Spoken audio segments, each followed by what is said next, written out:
Welcome to Shaping the NYC Skyline, the podcast that explores the stories behind the buildings that shape our city. I'm your host, David Shamshovich, and I'm here with my co-host, Brenda Slukowski. Hey guys, how are you? Is that Brenda? What? I know, she's back. She's back. I know, you really missed me. I've been gone for so long. It's been like months. Well, it's easier to have a full conversation with three people than with two. A lot of give and take. Plus, it feels like someone's missing. Oh, guys. It's fierce. It's the three amigos of the housing verse. Yes, I finally got We're the Housers. the house. There you go. The three Housers are back again and back at it. And in this week's episode, we had an amazing guest by the name of Basha Gerhards, who's the Senior Vice President for Planning at the Real Estate Board of New York, a.k.a. REBNY. Can I tell you, she had the perfect podcast voice? She did. I mean, I think she's done a lot of hearings, a lot of testimony, attended a lot of community board meetings. I think this was something that really in her wheelhouse. Yeah.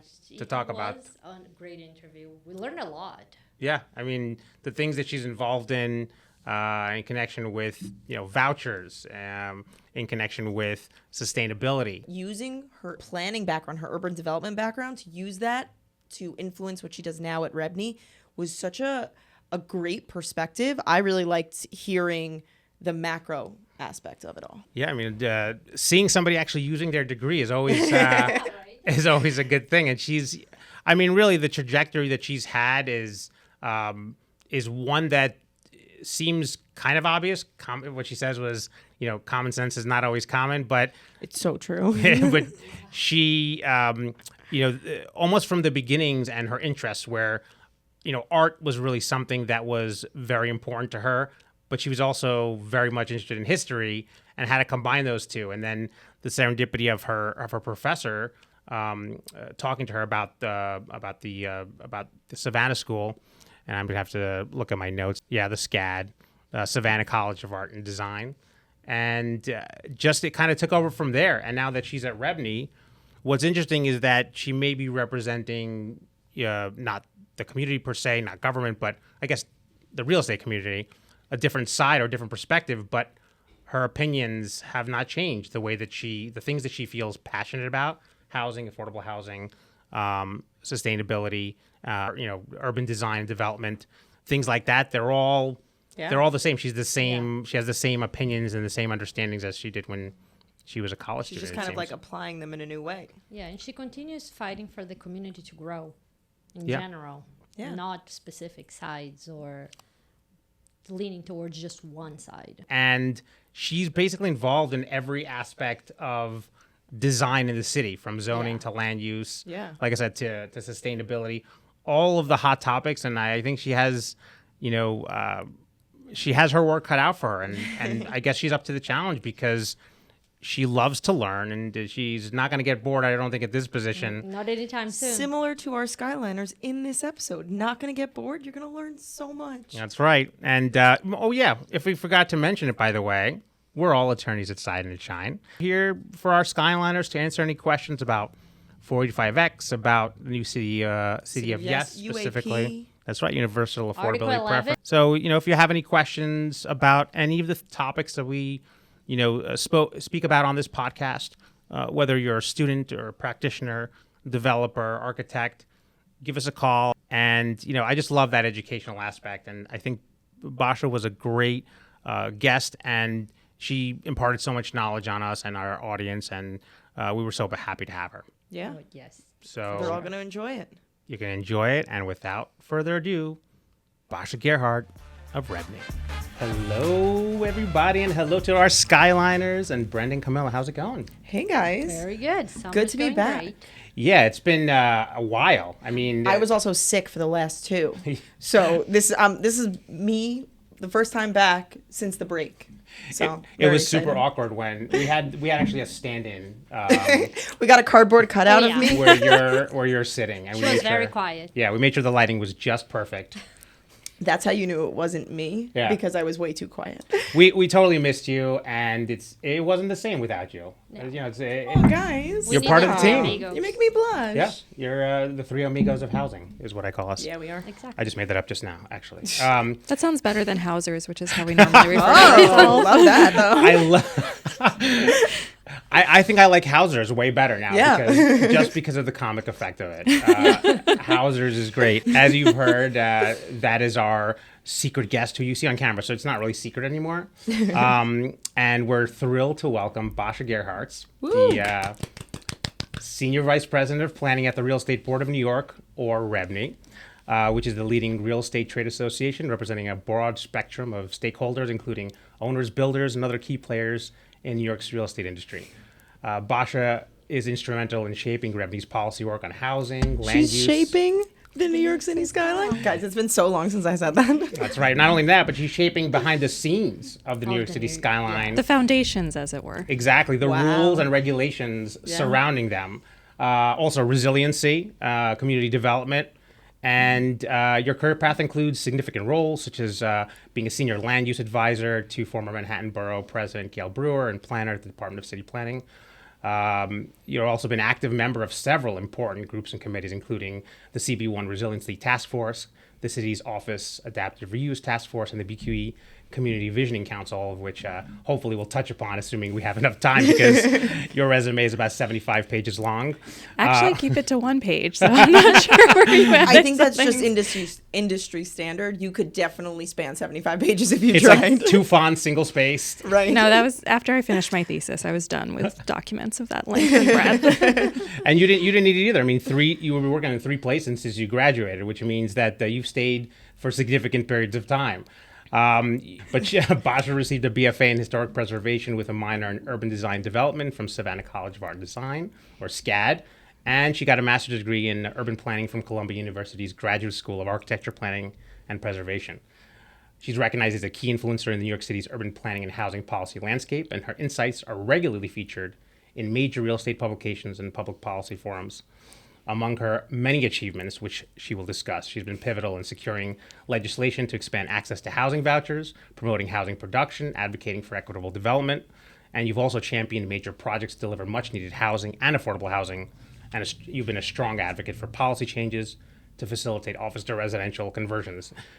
Please join me in welcoming our amazing guest, Basha Gerhards. Thank you.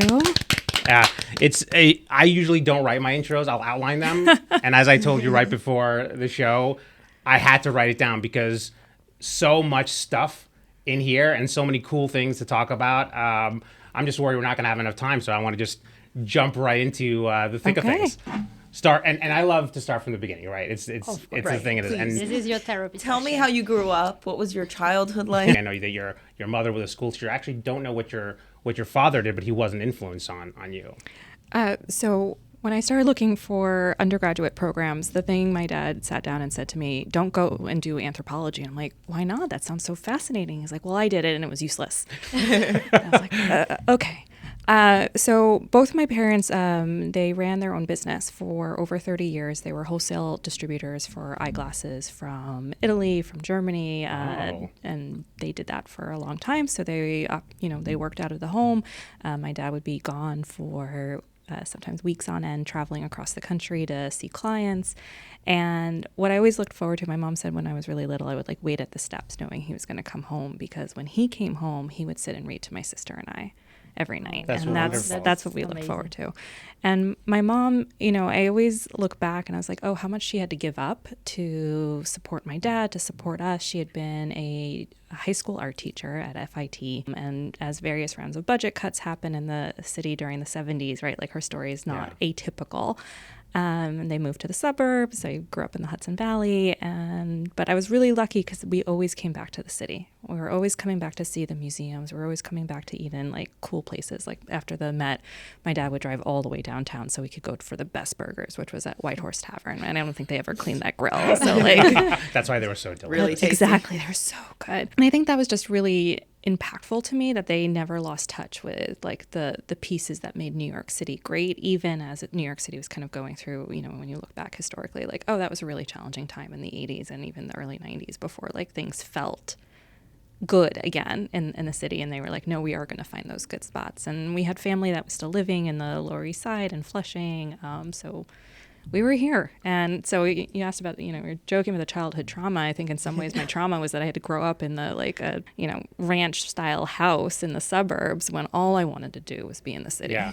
Like that's where the fun was. That's where the interesting things were and the interesting conversations and all of that. And that's what you learned from your parents, which is the city is kind of the Life. which it is. It's the capital of the entertainment world of the all these things. So I think that's what you took away, right? But at that time, the city wasn't in great shape, right? It was much worse than it is now by significant degrees. I mean, I remember us getting off the West Side Highway and my mom like swatting my dad, like lock the doors, lock the windows, as like the squeegee man all of a sudden appeared. And I'm just sitting there being like, oh, look at that empty lot and look at that building. And at the time, not even realizing I was already analyzing soft sites, but like that's what I was looking at. I was like, oh, why is that empty lot there? And it was we were going to go to a gallery, or we were going to go to a different museum, or we were going to see, one of their friends, or, my dad had to visit a client even in Manhattan to like drop off some frames. But like it was always interesting. Yeah. So that's where your love of the city came from. But then you transitioned out of, high school into college, and obviously you made some decision that you wanted to do, urban design, urban planning, things like that. How did that decision come about? So it felt very organic at the time. I had basically taken every single history and art class that was available to me in high school. And so my art teacher, Miss Alter, or Deb, she came into the classroom one day and she said, here's this catalog for this school. I think it's the right fit. Because I was trying to figure out, like, where am I going to go? Where I'm going to combine the art and the history? And I really did like anthropology, even though my dad said, don't go do that. And just the idea of how people interact and with the built environment. And I opened up the catalog and saw the program was called Historic Preservation. It was the largest in the country. And so I convinced my parents, can we go visit this school? And so my dad was like, fine, we're already driving down to Florida to see the grandparents, because of course we're going to Florida to see grandparents. And so we stopped in Savannah. And I remember when we got there and we pulled up to the School of Building Arts, which is the building where they have historic preservation, architecture, interior design, and the door was open and we just walked in. And a professor greeted us. He was like, oh, you're just wandering around. And we're like, yeah, we're just wandering around. And he introduced himself, Professor Marlborough Packard. I was like, what a cool name. And he let us sit in on the class. My mom and my sister were hanging out in the car reading whatever it was that they were reading, because they didn't want to get out of the air conditioning because it was so hot. Yeah. And we strolled in. And we sat in the class. I'm like, oh, I love this. And he's like, yeah, this is one of the preservation classes. I'm like, that's it. I didn't fit the traditional, I guess, image of an art student, and I didn't fit a traditional history student. I didn't look, I guess, or whatever the right way was when you go back and see how everyone was talking about things in the early aughts. And when I got there, everyone walking out of that building looked different. And there was no one look. Yeah. And that's how I knew I had found the place where I was going to finally feel good. And I could not have to worry about all the other stuff. And I could just actually enjoy what I enjoyed. Exactly. College was amazing. It was, everyone had always said like, oh, high school is supposed to be the best years. I'm like, college was really wonderful for me. And I learned so much, and I met so many amazing people, including my now husband. And it just really was fulfilling and kind of exploring, like, what was I going to be, always saying, oh, things are interesting. Well, what was really going to drive me, and what was really going to like have me get up in the morning? And that program, that professor who ended up being one of my professors, it was just a really amazing experience for me. Since you mentioned, I have to know, did your husband go to the same program? No, he did a double major in graphic design and illustration. Oh, so he went to the artsier part of the yes. of the art. Yeah, no, I was putting together like wood shingles, and I mean the great thing about the program is everything.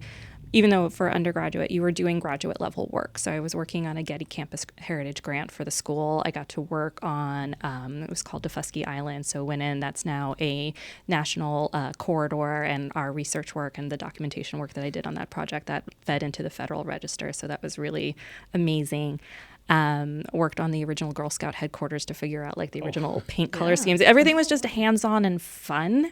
but you were in class for hours and hours. And I think people think like, oh, art school is easy. It's like, no, I had to sit there for 10 hours to paint 10 squares that were perfectly 1 inch by 1 inch and like the various gradients. Like there's a level of discipline that's involved when you're doing this type of work. And that was also really fulfilling. Yeah. Totally. I think also art can be harder at times because there's no path.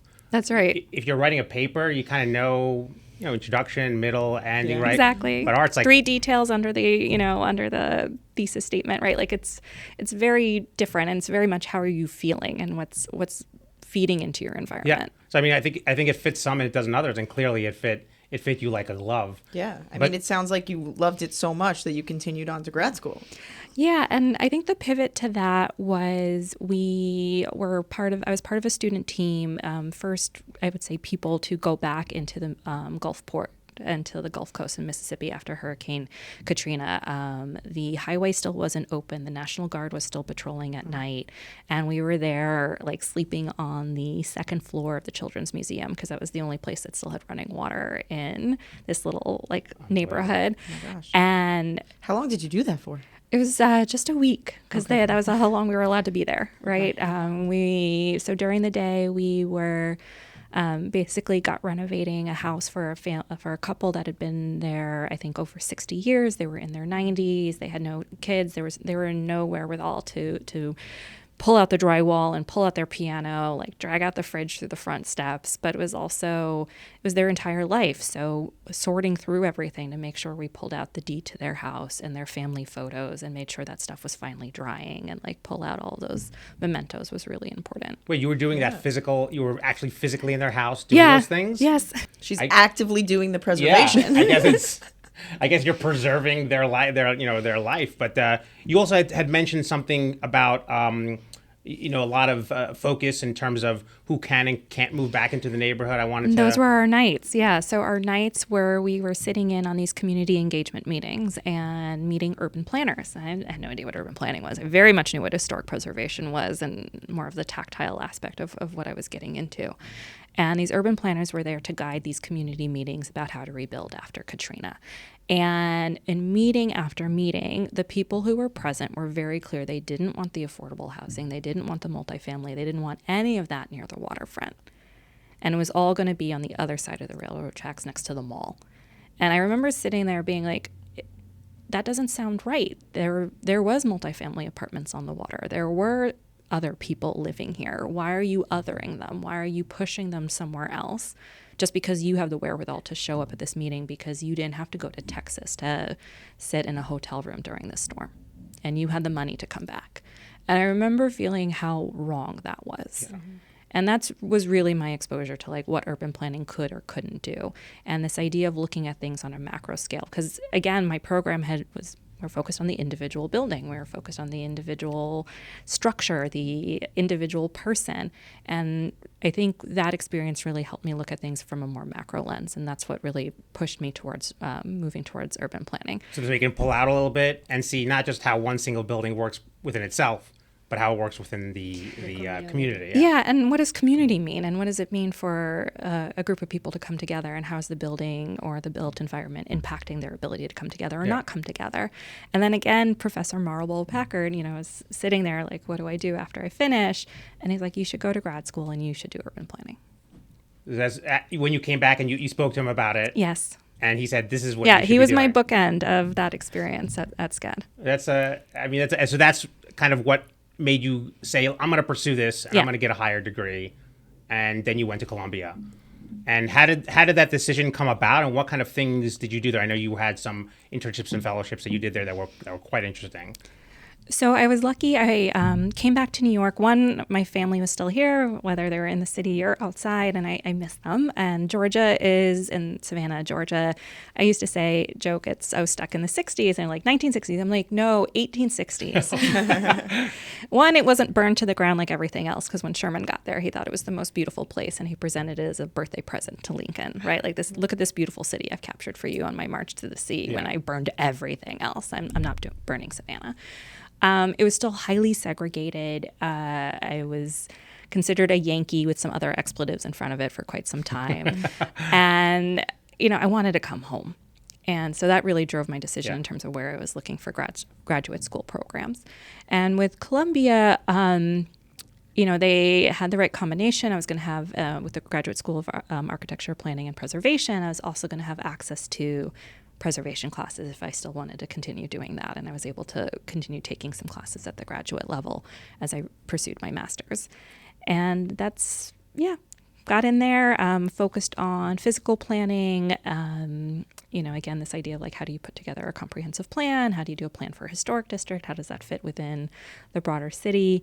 When I first came back, though, I interned at the Landmarks Preservation Commission because I had just finished SCAD. They were like, great, we'll even hire you. I'm like, I'm going to get my master's, but I'll work here for the summer and that'll be amazing on a federal work study program. And it was the best first job in the city because they were literally like, go to every borough, go to every historic district. I was in the enforcement division, so it's complaint based. Landmarks West would send in triplicate. They would email, call, and fax a complaint that someone had destroyed something or was about to destroy something. And I got to go to the historic district, the individual landmarks in Staten Island, and I got to go to the Bronx, and I went to Queens, and I went to Brooklyn, and all these different neighborhoods with my camera. And I had to go document whether the violation had occurred or not. And, the great part was when someone came out of their home or up from, wherever they had been to like yell at me, like, what are you doing here? I just flashed my SCAD ID. And I'm a student. I'm a student. I'm an art student. What, like, tell me about your building. That's very good. That's a very smart idea. It was great because I traveled all over and I got to learn the subway system and what a entry into New York City's built environment. And you got to learn more history and you got to, answer these complaints and maybe do some more good. Yeah, I was doing legal research as part of that. It was a really fun job, but then graduate school started. Yeah. And when my program started, I took the first year to kind of get my bearings, both living in the city, was living with my grandparents, commuting in and like getting like, what does it all mean to be here now that I finally got here? What does that mean? And then I did a internship that came out of my our studio program, and that was in Brooklyn, and that was really eye-opening. And then I started my planning fellowship with the then Community Planning Fellows program, was then run out of the Manhattan Borough President's Office. Now that's run out of the Fund for the City of New York. And for our listeners who aren't sure who to hire for anything, you should go to that program because like they are taking students who are really passionate about the built environment and how things work, and they're working for not much, and they're assigned to a community board for nearly an entire year. So if anything, that is definitely skin thickening in terms of understanding what communities want and what drives them.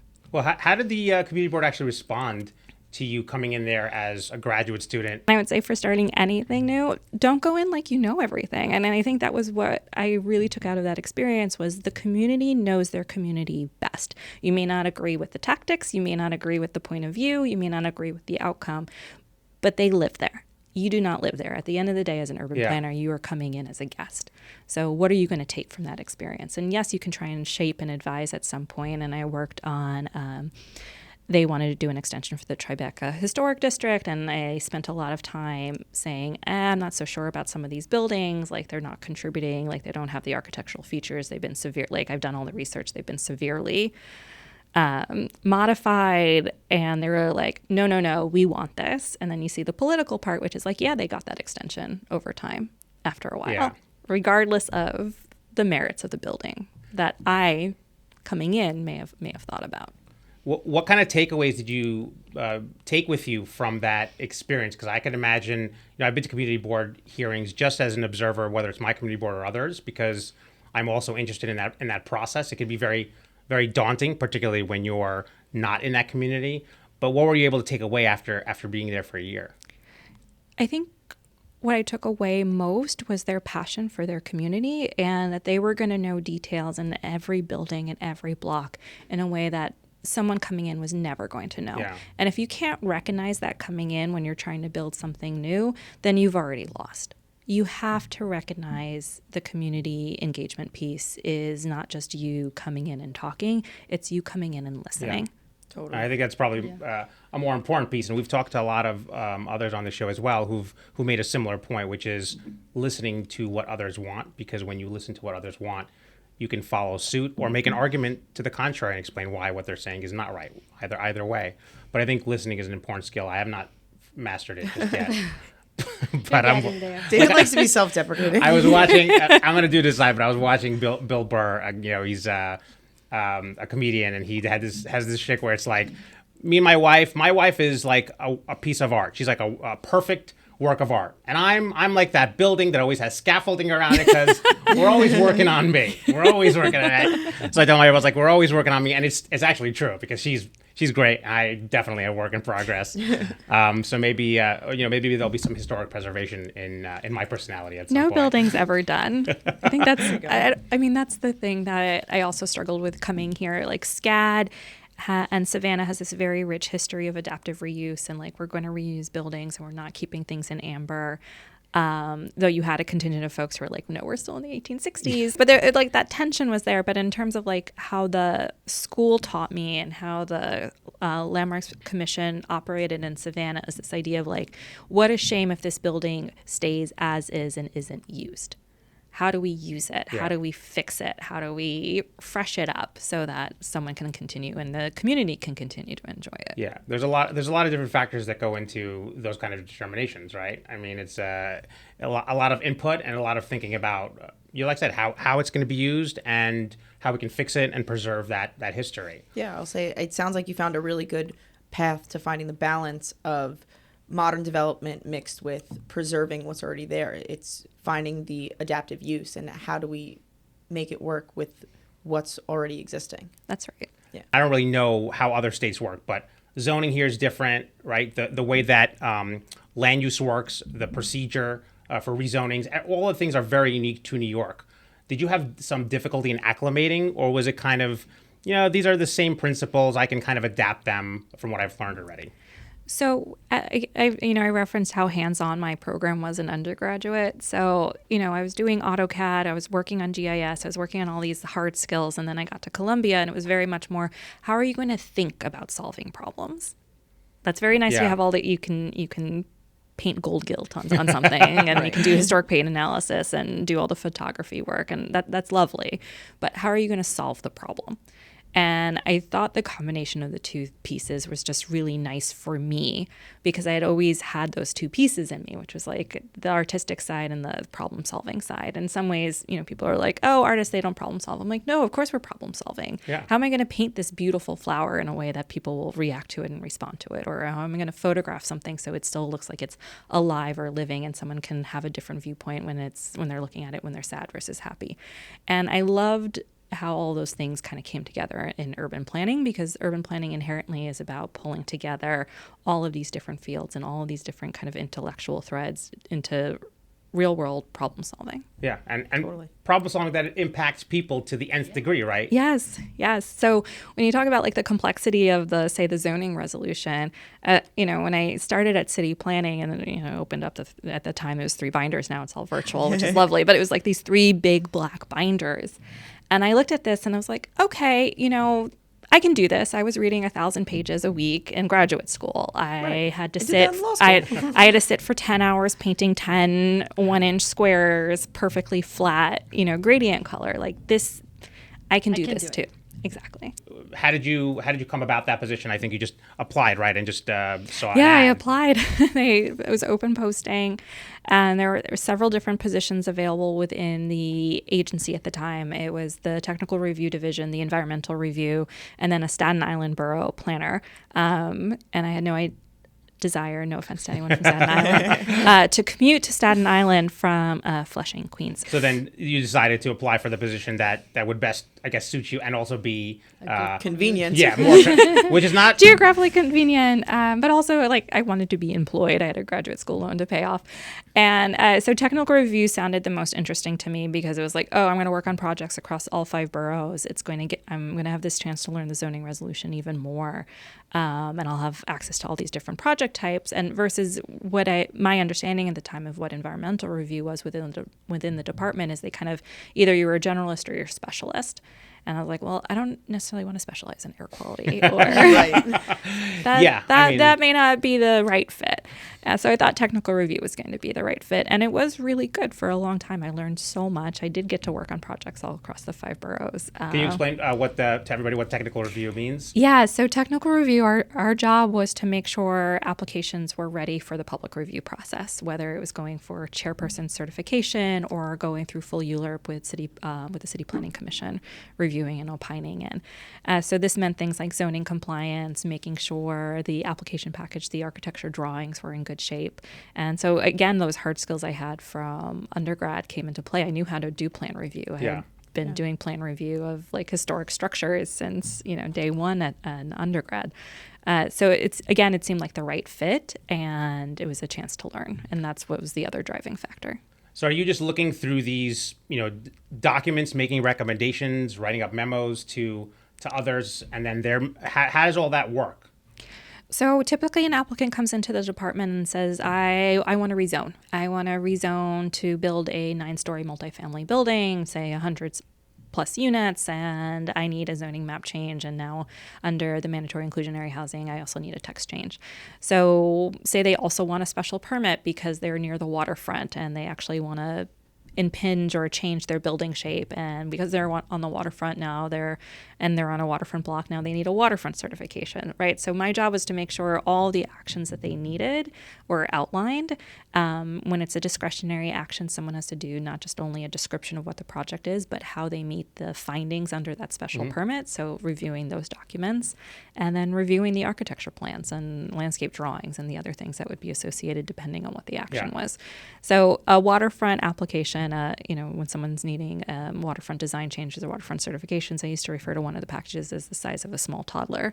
And that was before I had kids and actually understood how big a toddler was, but I wasn't so far off the mark, right? Like when you're looking at a stack of 70-something drawings to understand, because the zoning is so prescriptive to the point of like, do you have this many linear feet of bench, and do you have this many trees, and are the trees, you have the number of trees based on the square footage of the waterfront esplanade, right? Like all of these different things, I had to check all of that. Yeah.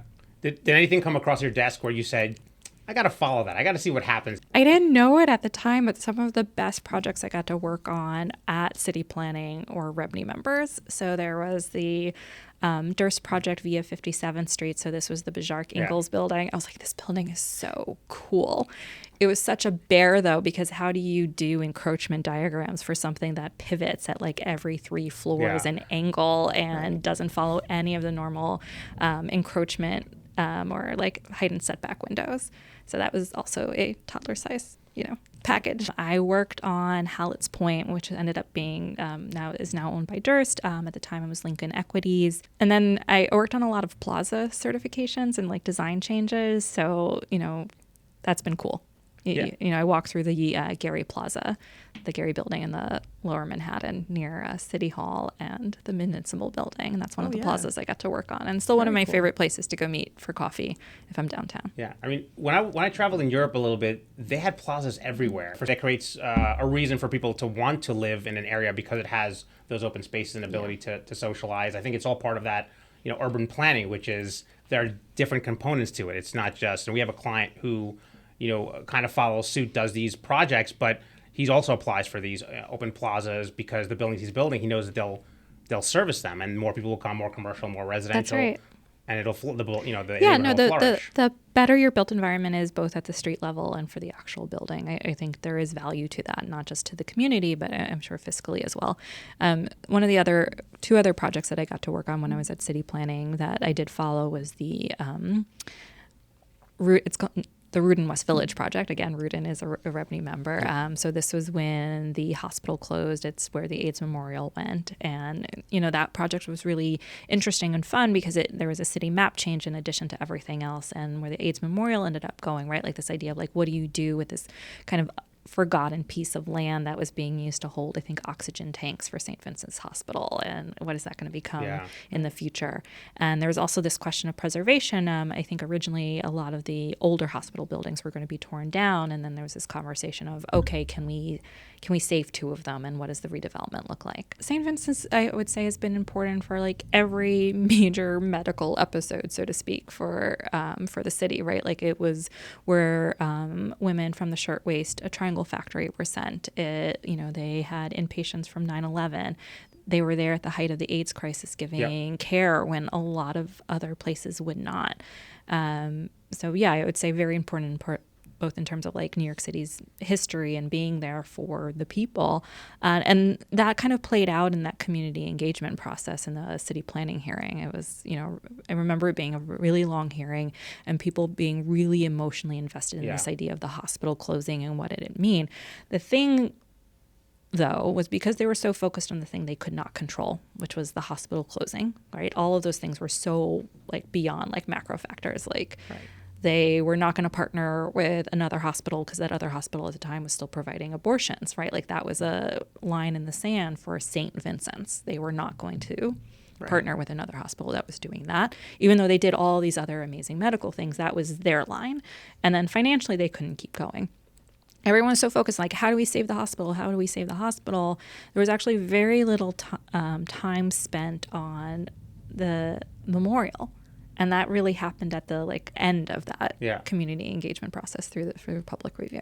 It was going to close, right? Like accept as fact this is closing. What are we going to spend our energy on in the public review process? And I think that was one of the other things I kind of took from my experience at city planning was who's focusing on the things you can actually impact in the public review process, because no project is perfect. If someone enters that public review process thinking their project is perfect as is, they are wrong. The whole point of the community engagement process is to make it better. Now, some people would argue the point of the process seems to be to kill the project, and I think some people have had that experience. I think in certain respects it is, but there's productive community engagement and not so productive community engagement, which is something that you just mentioned. And also sometimes the not so productive conversations are in fact productive because people just have to get their feelings out as part of that therapy that they have to do.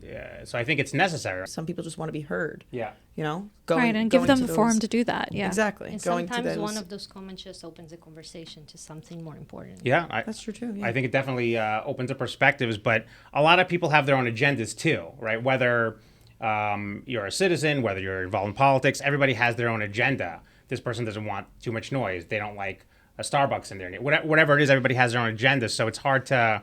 You can never have too many Starbucks. I think you can. 100% you can. Hard to filter that kind of stuff out, I think. Well, right. That's always a frustration for people in these land use conversations, right? Like zoning can only do so much. So finally you had too many migraines after reading all of these plans. And then I went to work for Gale in her first term. Did you know her before, or was that No, I did not. So you just saw an opening, got tired of I've learned the things that I think I want to take away from this job. And I think it's time for me to now find something different to make me more passionate. Is that kind of the reason why you left? If I'm not learning, my boss should be concerned. Yeah. Yes. Agreed. For future, past, present. If I'm not learning, if I'm not finding things interesting, if there's been a theme in any of the work that I've done. Yeah. It's time. So did that happen? I think one of the things I'd say for the agency at that time was they were really...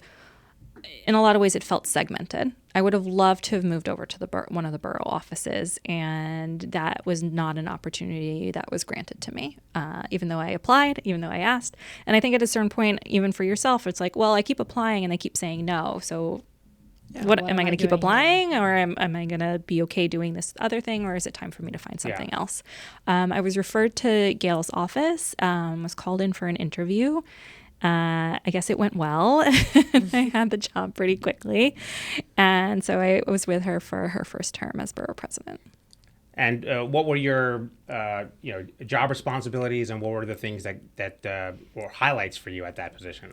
So it was a chance to manage my own team, which was really exciting. It was something I had when I was applying for there was a borough planner team leader role in one of the boroughs, and I was like, oh, that would be amazing. I'd always had teams in prior jobs. Like in college I was a RA. Like I wanted to be part of a team and help managing and help Urban growing. planning very rarely happens with just one person, right? Exactly. And in technical review, it's like, no, you're the one person reviewing the 70 drawings. And like, and I wanted that.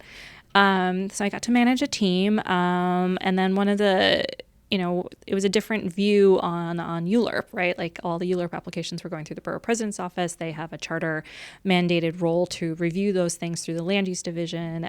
So overseeing that. We also have a responsibility to the community boards in terms of education. So here, this was like the switch, right? This like, is the education. This is when I get to do education, not when I was a fellow at the community board, but as the deputy director of land use to go in and do like a land use 101, a zoning 101, landmarks 101, and have folks prepared for when those applications came to them at the community board level to actually, drawing on that experience from, city planning, focusing on the things they can change and making sure that they're prioritizing what they are saying and feeling has been priorities. Is it open space? Is it housing? Is it landmarks? Okay, how do you advocate for those things within your review time frame, which is advisory, it's soft power. And seeing Gale exercise that in a variety of different ways as well. Is it just the community board themselves, or does the community get invited too? Just the community board members. Our obligation is to the community board members. City planning has a charter mandated obligation to the community writ large, actually, to provide technical assistance and training. And so you and your team are putting on these presentations, making sure that the community board understands what they should be looking for, what their jurisdiction is. That's right. How they should be advocating for their community, things like that. Right? Some of them are attorneys in real estate, architects, urban planners also, but a lot of them aren't. They're just members of the community who are intelligent, but they don't have that background. So I'd always wondered I didn't actually understand that that's how they, I was like, how do they know what to be looking for? Hopefully they have a great land use staff at the Borough President's Office, which I was very lucky to have. I worked with some really amazing people who really cared about the city, and it was all about making our technical knowledge accessible to the community board members, to your point, who are like don't necessarily come from that background, so they could be better advocates for themselves and for their community. No, I think that's an important function. And what kind of things did you find out? Did you work with multiple, right? All Manhattan community boards. Right, all Manhattan community boards, all 12. Was anything that was interesting to you or stood out about, I don't know, how the people in the communities understood this process, or what things really were important to them, or maybe something different? I don't know. So certain community boards that had the most development had gone through a neighborhood rezoning. They were in a lot of ways better positioned because they had that institutional knowledge. So like Community Board 4 is a good example of this. They had that institutional knowledge of knowing what to ask for and being able to negotiate for a better project because they knew the levers, because they ran a not-for-profit for housing, or right, like it was all about their leadership and what knowledge sharing was happening within the broader board. Some of the community boards, they hadn't gone through a neighborhood rezoning in decades. They had never seen any discretionary action, so there was a lot more opportunity for education and conversation there, in terms of like, well, what do you want in your neighborhood?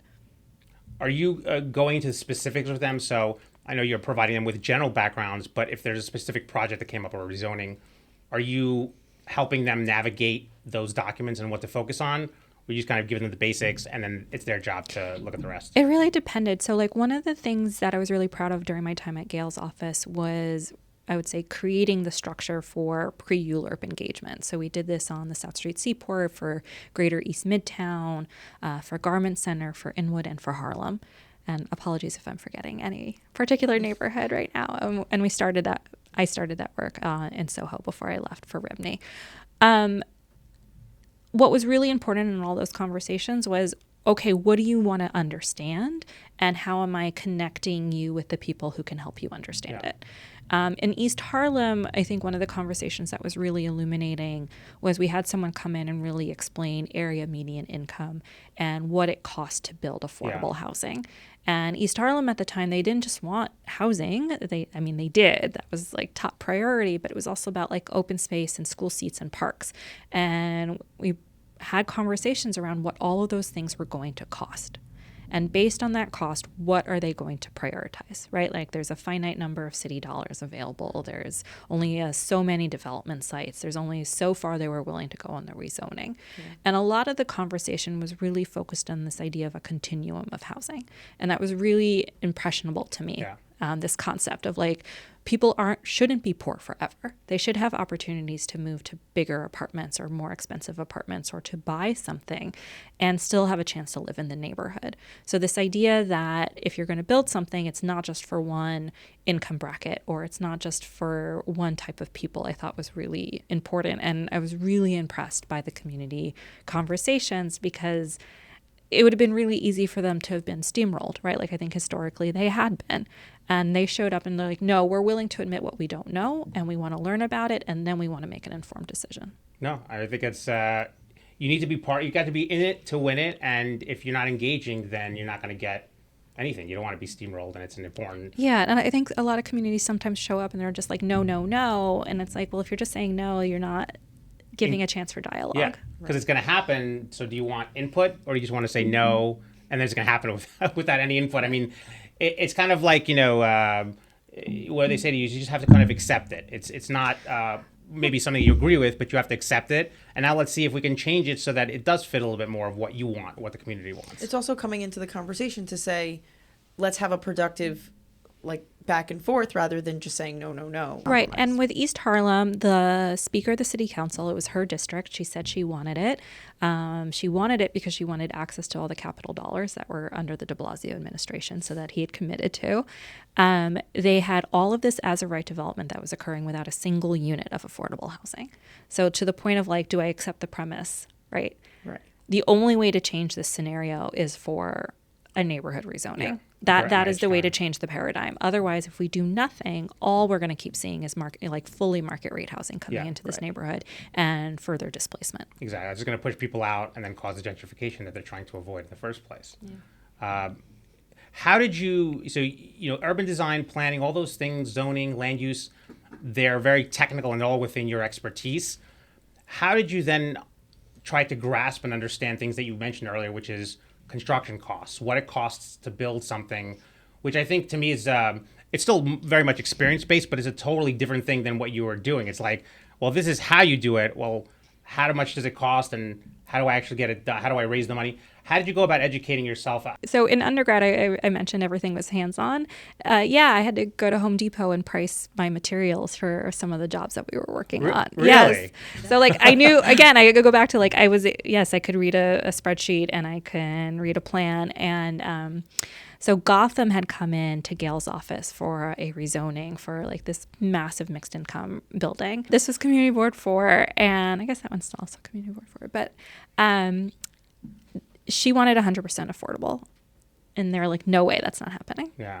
And she was very much like, I don't believe you. Right. They're like, okay, we're gonna open book. We're gonna bring everything in. And they did. And I'm reading through it. I'm like, Gale, they're not lying. They can't do it. They can't do it. Like I'm looking at the numbers and I'm looking at this and like they can't do it. Right. And she was like, oh, okay. Now what? So you negotiate. What else can you negotiate? Can you increase a little bit? Can you do this? Can you make the buildings a little shorter? Like, so that's, on the side where it drops down to like 5-story buildings. So it's more in scale or in context, right? Like here's all these things, but there's a cost to all of that. Every time we were cutting back a building for neighborhood character, we were cutting off the production of affordable units. Yeah. Every single time. Yeah. But what I took from that experience when you said, like, how do you learn it? Like, you learn it by asking questions. And I think that's the other thing, right? Like, I'm not afraid to say, I don't know this, or I need you to explain it to me. And actually, can you explain it to me one more time? And I like to read. So I read whatever the applicants would give us, whether it was the, their construction book of like the pricing out of their of all the timber for the stud walls and the partitions and the toilets and yes, all of the things. And, they weren't pulling things like, $1,000 toilets. It was like, no, this is how much this costs if I went to Home Depot myself or I bought 100 of them wholesale, like understanding that. I think that kind of discipline is important. And I saw, testimony, we'll go into this a little bit, but some testimony that you had given to the Department of City Planning about the costs and 421A and how things don't pencil out because of the costs. And And I was just very much interested in the fact that how you use your left and right brain and then go back and forth with math and then planning and then art. It's really it's very unique, and it's a discipline. Having that multidiscipline is not something that a lot of people have, and you must have that kind of brain that can think of all these things. It's I can't even imagine having all that stuff in there because I try to do it can be a lot sometimes. I think it brings a great approach to your role at REBNY as well. Oh, that's a good transition. Thank you. I like that. I tried. I like it. So then you went to this little place called REBNY, which is at not too far away from our secret headquarters where we're recording this podcast. Don't give her a location. Nobody knows where REBNY is. We're hiding in a landmark building, which might be the thing that no one would think. And so how did you went from Gale Brewer's office to REBNY, and how did that, we discussed this a little bit. It's kind of, jokingly jumping to the dark side, right? You're going from what people Star Wars themed. Exactly. It's like Vader's dun, dun, Imperial dun, March. dun, It's dun, fine. dun, dun, dun. So they we went a little bit dark side, and some of your friends and colleagues were teasing you a little bit, but frankly, you're not really doing. Maybe you're working for a group that has different perspectives, but really the work you're doing is not very much. You're still advocating for the same things, like. Yeah. Your positions have not changed from what you were previously saying. My core has not changed. Yeah. Like that has not been renovated in any way. The Trojan horse is you're like a Trojan horse, right? Because you're there to do bring a perspective that may not have been there previously. So like how did that transition happen? Was it difficult to kind of work in that way? And what made you excited about that position? So I think in every single job that I've had, I need to be learning. I want to learn. And I want to have an impact. And I want that impact to be positive. And so I think in each of these jobs, especially as I've gotten older, it's like, am I in a position to have a positive impact on the city that I love? Yeah. And a positive impact in the sense that it will make it better for other people in the future. What was really appealing about this job was, especially coming from Gale's office, it was no longer going to be focused on Manhattan only. It was all 5 boroughs. It was at a state level and once in a while at a federal level. You're finally getting to the boroughs, right? You're finally getting to the boroughs. Back to the 5 boroughs. And kind of taking a citywide lens on things. And that was really appealing to me, seeing what's like much further away before it becomes self-evident for everyone else. Yeah. I think one of the things that you had said in an article I read, which is we've only produced, I think, 10% of our current housing in the last, 10 years. Decade. 10 years. Yeah. So it's like 1%. And then our population is probably growing, exponentially greater than that. If we're lucky, 30 units permitted per 1,000 people. My God. Okay. No wonder we're in a crisis. Not to say like the rest of the country is necessarily doing so much better, but they are doing better than us. And what are the fundamental systems that are keeping us from doing better? And that was what I was basically sold on to come to REBNY. It's like, you're going to get to work on those systems. So again, like I think in each of my jobs, like moving, even in my education, right, moving from this kind of like micro view of I'm going to fix this one building for this elderly couple in their 90s in Gulfport to how do I fix zoning in the city of New York? And how do I do like tax incentive policy that's going to help build? I love that you just went there because you just went from like the micro to the macro, right? It's like you're helping one couple do this thing years and years ago when you were a student, and now you're having this amazing impact on policy. Some advice that your dad had given you had made clear to you that every step of your career has been a way to learn more. It's kind of like one of those paintings, right, with the dots. You look really close. And Pointillism. It's a sub-school of the Impressionists. I like the metaphor about it. Like when you look at one dot, if you're looking at an isolated site, you only get a limited picture. Back up and you've got a whole city to look at. Yeah. It could also be daunting to look at it that way, but that's what you're trained for. So I don't think you get overwhelmed by this stuff. No. You don't. I mean, you don't seem to be. I guess I'll transition this way and say, when you're looking at the big picture of City of Yes, what are some of the things that you were big proponents of, and what are some of the things that you felt like you had to compromise on? So City of Yes is really exciting in the sense that it's probably the largest rewrite of the zoning resolution since the zoning resolution which we use today, was adopted in 1961. Fun fact, REBNY was one of the leading organizations calling for the establishment of a zoning resolution in 1916. Oh, wow. So look at that. That is a fun fact, actually. There we So we are. started from the bottom, and now we're revamping it. Revamping it. So I would say things we're most excited about, the changes for office to residential conversions to occur citywide. I think universal affordability preference has so much potential. And when we start looking at that with 485X, I'm very curious as to how this will shape out over the next several years. I want to actually talk about that. With you. We're still a little bit of ways from people using it, right? We still need local rulemaking and need to understand the enforcement mechanisms. But there's some potentially magic alignment there. We're always going to be really concerned, and I've talked about like the different housing projects before, but this idea of our housing pipeline and how are we protecting it. And historically, zoning, and especially our zoning resolution, doesn't do a very good job about thinking about things that are in process or in transition, or right, like we refer to those as the vesting rules. Yeah. Right. Zoning is like either you're doing it on this date and then after this date you have to do all the new stuff, right? Like there's no grace period. There's no like vesting is like something we have to kind of advocate for it every single time there's one of these citywide text amendments. We did it for economic opportunity. We did it for carbon neutrality. So here we are for housing opportunity, the largest rewrite since 1961. 1961 had a grace period when they moved from 1916 resolution to 1961. Yeah. Right. They're not talking about a grace period here. Right? They're saying everything we're doing is better and therefore you should want to use it. But that, that's maybe fine at that macro level, but then you've got to zoom back into the individual site. Right. And on an individual site basis, we have existing large scales and we have phased developments and we have all these like little particular things. Some of them are projects I worked on when I was at city planning and I know those particulars. And it's like, oh no, we need something different to protect that. And that has been, I think, one of the main areas we need to focus on. I think the other thing, kind of looking at all of this, right, the goal, the mayor and the governor said we have a 500,000 unit moonshot goal of housing production over the next 10 years. Are all the changes going to generate more housing? And we see in City of Yes, there's a couple of changes in the high density districts that I would say are counterproductive to that goal, right? These are existing programs that are producing housing, are producing affordable housing, producing market rate housing. And again, this idea of a continuum, we need all housing types. Should we be eliminating things that we know are working today? I think this is one of those spaces where it's like, okay, well, we collectively, the city populace needs to see the details, right? Like the vesting section was like purposely left blank. Yeah.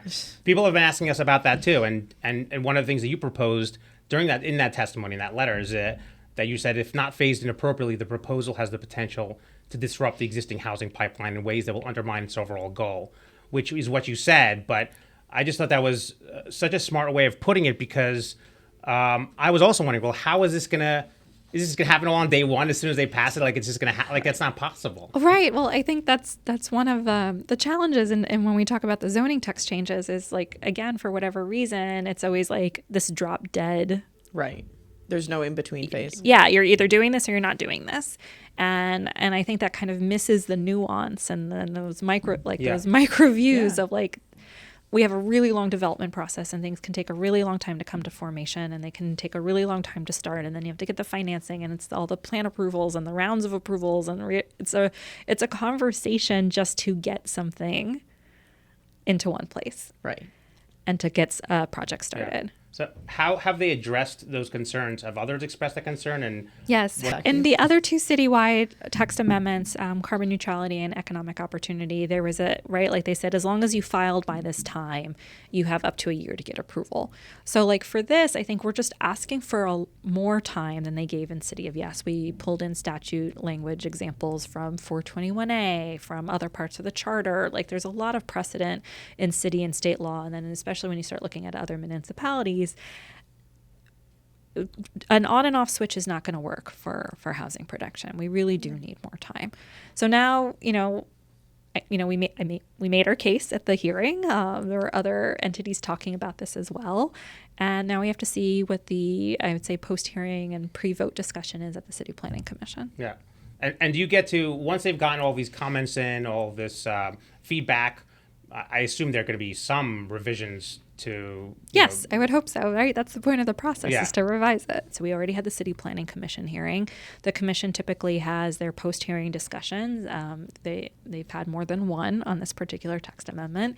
And they'll come together before they do a final vote to kind of talk through, like, staff will typically give a presentation. Here's what we're changing to respond to these top concerns we heard at the hearing. Here's the draft CPC report, right? Like, and I know all Right. this because I worked there and I used to work on these reports, Yeah. but like, it's a discussion that happens out in the public, which is one of the things I think is really wonderful actually about our process for all the conversation of like, oh, we get rid of it or fix it or change it. Like, it actually works pretty well because the commission deliberations happen in full view of the public. They have to justify why they're making the changes that they're making. Yeah.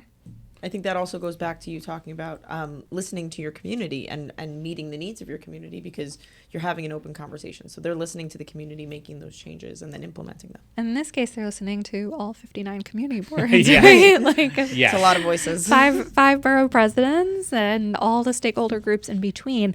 So they're going to have that conversation. Unlike the ULURP clock, right? Like, they could take longer. The City Planning Commission doesn't have to vote in September, even though that's the end of their, like, quote unquote 60 days, which is typically what they would look at in Yeah. ULURP. But once they send it to the City Council, 50 days is the clock. So, I think it's fair to say before the end of this year, this calendar year, we will know what our new zoning is for housing. Wow. That's really exciting, actually. You heard it here first. I think Dan Garodnick said it a half dozen times, actually. You heard it here second. Maybe 10. Okay, fine. Can we do second? So I want to go a little bit back in time. It's a little bit of ancient history, but not really. Think about 421A expiring, the turmoil that occurred because You mean the lack of housing production? Exactly. The precipitous cliff under which all production dropped? exactly the kind of the proverbial, with the record. Record The scratch. record. What's that? The record scratch where. Like everything comes to a screeching halt. Yeah, and there were negotiations, right, until 45X came, and thankfully 45X came. What were the goals that REBNY had going into the session, and how do they feel about the results?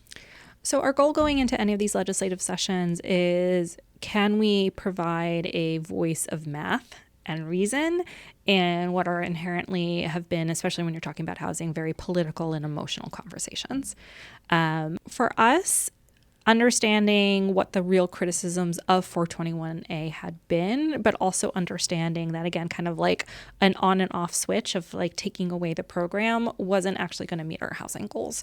So it was really important that for there to be a deadline extension, and that for that deadline extension to not retrade on key parameters such as affordability and labor costs, because those are two major cost variables in the math of whether to build new construction or not. With 485X, understanding there was going to be a new program, okay, that meant moving forward, we were talking table stakes about permanent affordability, because that was a major criticism of every reiteration of 421A, that the benefit goes away and so do the affordable units.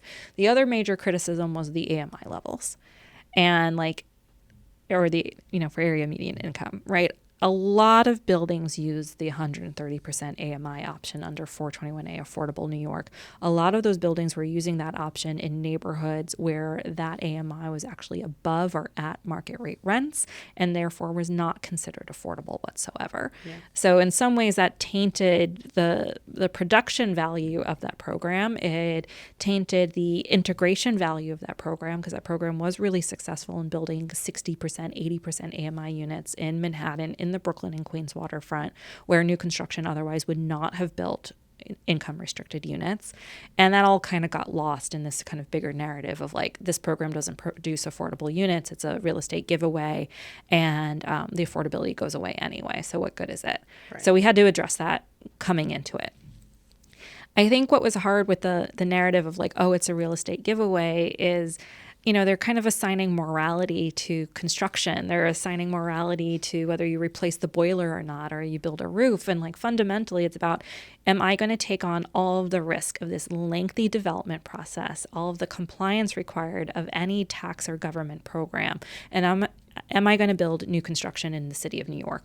Or am I going to take that money and invest in an existing building or put it in the stock market? And for a really long time, and one could argue even today, right, with where interest rates are and inflation, I can make more money putting my money into the stock market, sticking it under my mattress, sending someone to the moon than I can by building a new building here today that's going to be permanently constrained in its revenue because I'm providing permanently affordable units.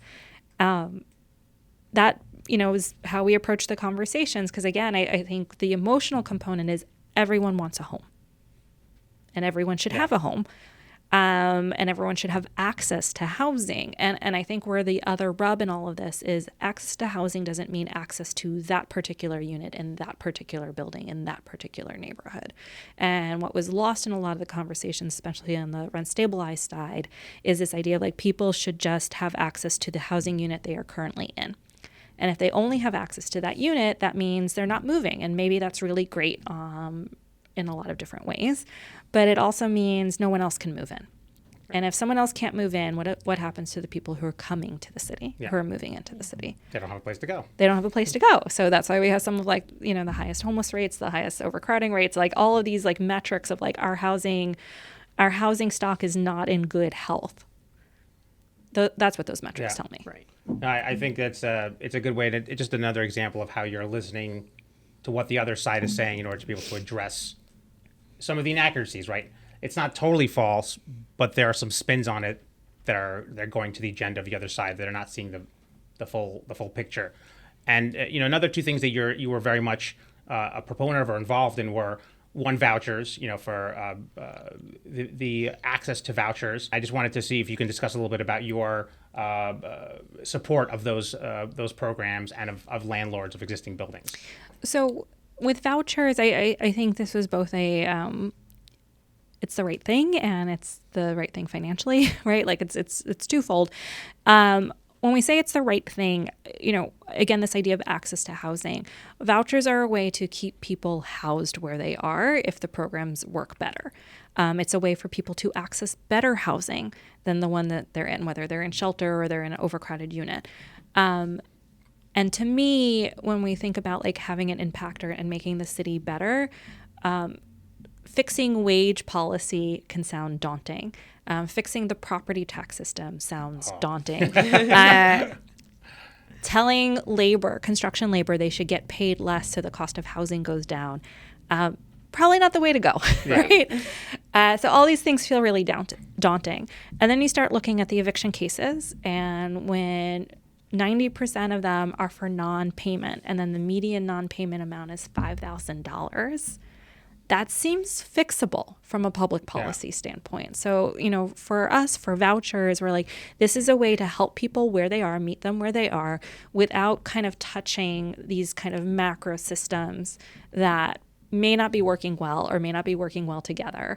And we'll spend more time doing that. But vouchers can provide immediate relief.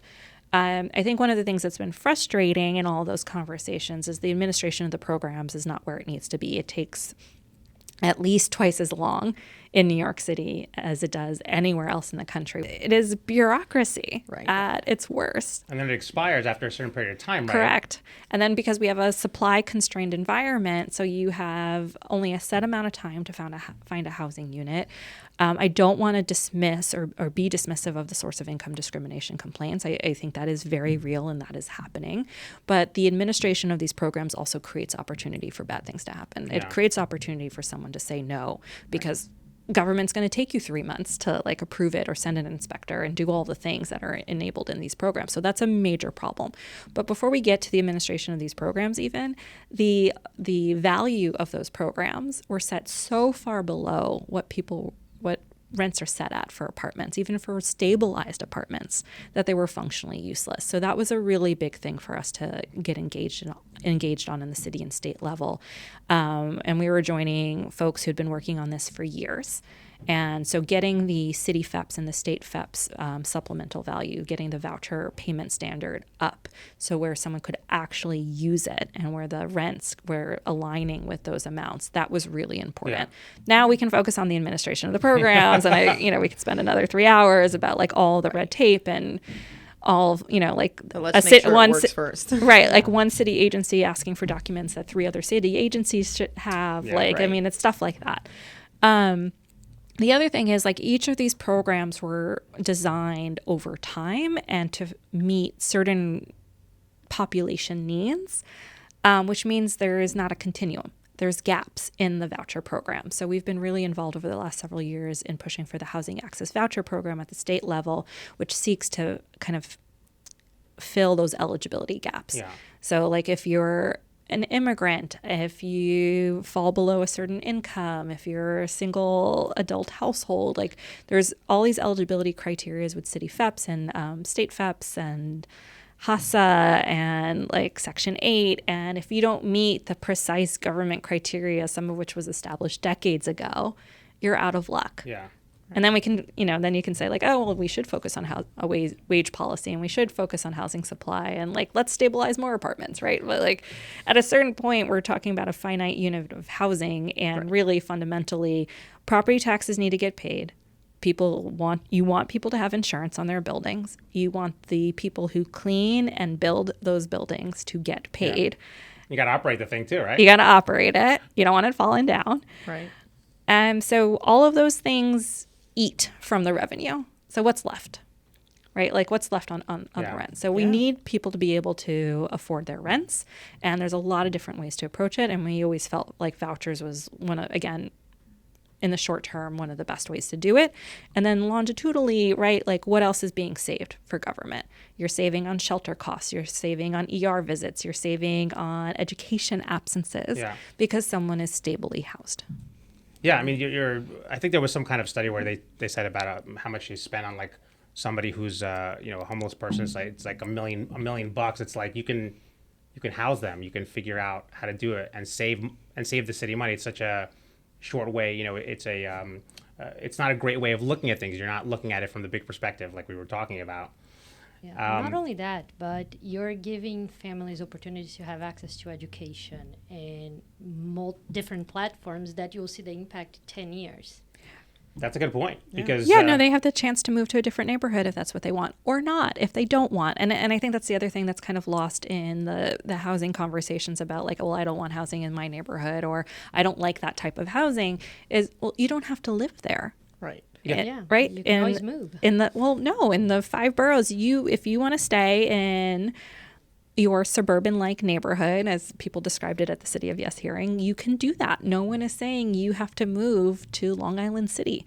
But if someone wants to move to Long Island City, give them the opportunity to do that, whether it's through the voucher, whether it's adding more housing, right? Like, I think that's the other piece that's missed in all the conversations in the at the community level, which is, well, I have what I want, and therefore what I want is the only thing that anyone could possibly want. I mean, it's a theme, right? I guess it's the theme of humanity. So just turning to that second piece of it, which is the 2019 rent laws. It's been attacked obviously numerous times. Is REBNY doing anything to try to ease the difficulties of landlords? At the end of the day, our role is we're the largest trade association for real estate in the country, or the oldest. Maybe not the largest anymore. 125 years. More than that now. Oh, man. Oh, is our picture wrong? We're going to have to edit this 127 years. I think we're just about to celebrate 128. Wow. We've been around a while. Point being, though, that what is our role today? Our role is to advocate on behalf of the industry, and one of the best ways we can do that is with data.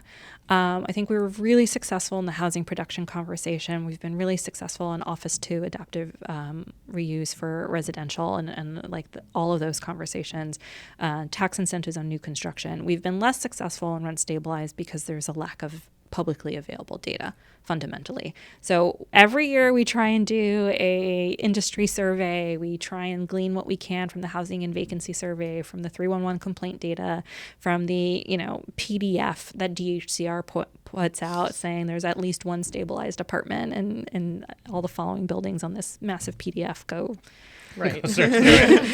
Go forth. And we do that every year at the Rent Guidelines Board proceedings.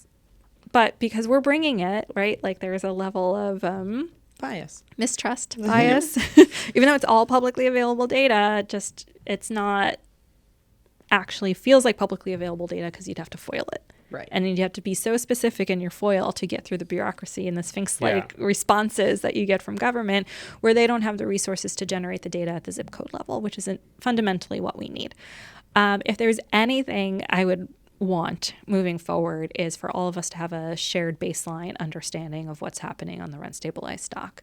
But what I am most concerned about right now is the Rent Guidelines Board in this last year saying that monthly expenses exceed monthly rent on average citywide. That is a problem. Yeah. Yeah. That's definitely, I mean, that's something that a voucher program could help with. I don't know what the solution is, but you're right. The expenses are much larger than the income. And that's, I think, as a result of the limited ability to increase. Right. Because 2019 basically took out all of the different ways someone could raise the rent. Right. And again, there were really fair criticisms about individual apartment improvement mechanisms and this idea of an automatic vacancy allowance coming in, and whether that was leading to displacement in certain communities and whether that was leading to tenant harassment. Those were all real concerns and real complaints. Is the solution getting rid of something altogether? Probably not, but that's effectively what was done in 2019. So, I think tenant advocates have been pushing for those changes for over a decade. I would say to everyone, we're probably going to have to wait another 5 years before we see the full impact and maybe have the chance to do like a larger scale change to this, just because our housing stock was in the best condition it had been ever in 2019, right? Like we had the lowest amount of like deficient apartments and deficient buildings and distressed buildings in like decades for New York City. So if that was the time for them to break something in some ways in retrospect, like, it's like, okay, you want to try this experiment where no one feels like they ever have to leave their rent stabilized apartment ever. Okay, let's see what happens to overcrowding rates and let's see what happens to outmigration because people can't find apartments. Like I think we're seeing a combination of all those things kind of come to bear. But as my dad says, common sense isn't common. And what is self-evident to me may not be self-evident to others. And the fact that our rent stabilized housing stock is on a bad path in terms of being available for tenants, right? I think that's the other thing, right? Like people are like, well, of course landlords will keep putting money into something. I'm like, the bank won't give them the money to keep doing that. Like that's they're not underwater. A lot of them are in the red at this point. Again, average monthly expenses exceed average monthly rent. Like that is not sustainable financially. And what that fundamentally means to me when I'm looking at those numbers is, okay, that's very nice if that apartment is $800 today and then the tenant moves out and you would like it to be $850 tomorrow. That's not the choice. Yeah. The choice is between having no apartment available and an apartment that's been invested in. And yes, it's going to be renting for more than $850 or, whatever the amount is as adjusted by the Rent Guidelines Board. Right. That is the choice we are going to be facing. Yeah. And I know you've done some testimony before the Rent Guidelines Board. Is this information that you've been passing on to them? The Rent Guidelines Board starts its annual proceedings. Typically in March, there's a series of staff-level presentations in which the staff is presenting the data that they've pulled. And a lot of times it's whatever like data share agreement they have with DHCR, Department of Finance. And usually they're looking at data that's at least 2 years old. So that's the other problem. They're behind the ball, basically. Right. So yes, all of this data we pass on to them, but they're fundamentally looking at like the RPIEs. They're looking at them from that time lag. So that's a challenge. HVS, the Housing Vacancy Survey, is only updated every 3 years. Then they're going off of rent registrations from DHCR, which historically there was a lag and people forgot to do it and there was no fines. Now there's a fine. So I hope everyone filed by July 31st or you're facing fines. You should file. So hopefully we won't have like that lag anymore from a data perspective. Yeah. They don't manipulate the data a little bit to account for that lag? No. Interesting. No, it's just this is the data, right? Like these are what the numbers are. And then the Rent Guideline Board just votes on an increase for 1 or 2 year lease?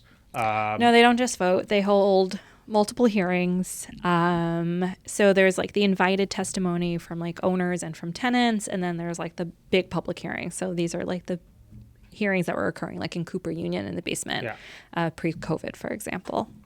And so they would invite REBNY. Is this something that you do every year Not me personally, but yes. REBNY shows up. Yes. And is there any difference in what REBNY says other than providing the more updated data, or is there some other? I mean, if I went back before my tenure, I think there was a lot of like, you should do like 20% increases to keep things commensurate with expenses, or like things that were a little not sensitive necessarily to the political realities and the tenants' lived experiences, but also like in fairness to REBNY and any of the other owner groups at that time, right? Like expenses continue to go up, rent remains somewhat static or like not commensurate with that, and eventually those gaps get too big. And I think now we're seeing like, oh, that gap is really big because all these other things were changed under 2019, and it's going to be much harder to like keep pace with expense growth. Totally. You know, I think you have your work cut out for you. I think there's a lot more. Yeah, I'm not bored. Yeah, I think there's a lot more for you to learn. And, there's a lot for me to learn, apparently. An hour and a half's worth, apparently. The information that you have and possess and that you've just given to us and to our audience is just a wealth. It's a wealth of knowledge. And we so appreciate you coming in and spending the time with us and to educate us as well. We're your little community board here at Side and Shine, and we greatly appreciate you coming in and being such a wonderful guest. Yeah, thank you so much. Thank you for coming. Thank you for having me. Thanks. Well, everyone, that's our show. Thanks so much for listening. And of course, don't forget to subscribe. Also, don't forget to leave comments, because we love to hear from our audience, right, Brenda? Yeah, feel free to reach out at info@sideandshine.com or visit our website at sideandshine.com.